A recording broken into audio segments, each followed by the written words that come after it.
Ça a été au départ un hasard. Un ami m'a proposé de venir leur donner un coup de main sur une association. Donc j'y suis allée pour la soirée, je les ai aidés et en fait la cause qu'ils défendaient m'intéressait, donc à savoir les droits fondamentaux des enfants. Et du coup j'ai voulu m'investir, donc je fais maintenant partie intégrante de l'association depuis 5 ans. Comment je suis arrivée à militer à RESF Alors ça a été un peu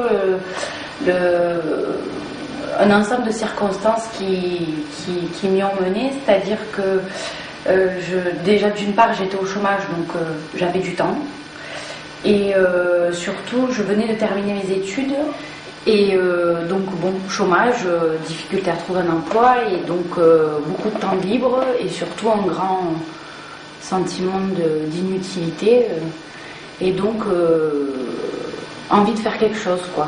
Voilà, envie de combler mon temps, envie de faire quelque chose. Et puis un jour il y a eu une projection, un cinéma à Alès. Et voilà, j'y suis allée. En fait, ça s'est fait un peu sans réfléchir. J'aurais pas pensé qu'un jour j'allais militer dans un collectif comme ça pour une cause telle que celle-là. Et j'ai mis le pied dedans et puis je me suis fait manger tout le bras. Je suis engagé à Croix-Rouge, au social. Je me suis engagé parce que déjà j'ai vu des reportages de tout ça et je me suis dit pourquoi pas moi, parce qu'il y a des SDF et tout ça qui sont dans la rue, tout ça, donc je me suis dit peut-être qu'un jour ça sera moi. Et je connaissais déjà un petit peu des personnes qui étaient à la Croix-Rouge justement, ils m'en ont parlé, puis j'ai dit pourquoi pas, on va essayer. Hein. J'ai essayé, ça m'a plu et depuis j'y suis quoi. J'y vais quand je veux, le samedi, le dimanche, pendant les vacances. Surtout l'hiver qu'on fait du SAMU social dans Aix, les grandes villes quoi, Salon, tout ça. Je suis élu au CVL de mon lycée, qui est le conseil de vie lycéenne. Le CVL, c'est une instance qui s'occupe un peu d'organiser des événements pour les lycéens. Et je suis élu au conseil local des jeunes citoyens de ma ville. C'est une instance locale de ma ville d'Istres où ça permet de s'exprimer en fait au sujet de divers projets qui nous tiennent à cœur. On est en fait une instance consultative, donc on nous consulte sur des sujets que le maire et son adjoint aimeraient bien faire et on donne notre avis en fait. En même temps, nous on peut proposer des sujets que les jeunes aimeraient traiter. Et je suis élu aussi au conseil régional des jeunes PACA et je représente ce conseil au CRIJPA, le centre régional d'information en jeunesse de la région Provence-Alpes. Une fois par mois, je vais donc à Marseille au siège du conseil régional où on débat et on fait des propositions concrètes sur des sujets qu'on a choisis. Par exemple, moi je suis dans la Césine, c'est un groupe de travail donc qui traite de l'eau et plus précisément en fait du Forum mondial de l'eau qui se tiendra donc à Marseille en 2012. Et donc on fait des propositions pour que les jeunes soient plus impliqués en fait dans la thématique de l'eau.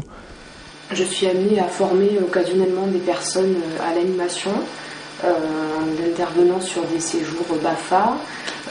Je suis inscrite à des associations comme des associations qui permettent à des personnes en situation de surdité d'accéder à tout ce qui est des aides, des accompagnements administratifs,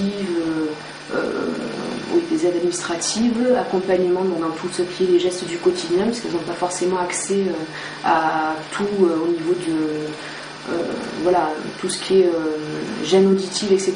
Donc l'accès à des demandes de prothèses, etc. qui pour les accompagner au quotidien. Voilà, donc ça c'est une association qui permet aussi à des gens de tous les jours, même des entendants, de venir apprendre aussi la langue des signes en association et de pouvoir communiquer avec ces publics-là. Ça a commencé assez jeune au lycée parce que déjà j'étais intéressée par la fonction de délégué de classe. Disons que je suis un peu tombée dedans quand j'étais petite. Je viens d'une famille d'enseignants, militants aussi.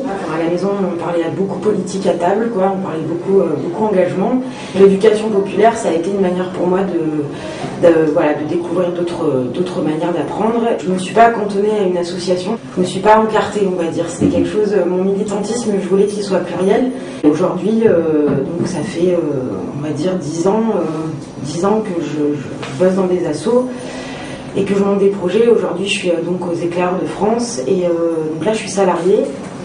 C'est quand même du militantisme. Je suis engagée aux Jeunes Sapeurs-Pompiers depuis 4 ans et on apprend à manipuler tout ce qui est lance, échelle, à éteindre un feu, le secours à personne. Depuis que je suis toute petite, de voir les camions de pompiers passer devant moi avec la sirène, passer vite, de voir des pompiers faire des interventions, tout ça, ça m'a toujours fait rêver.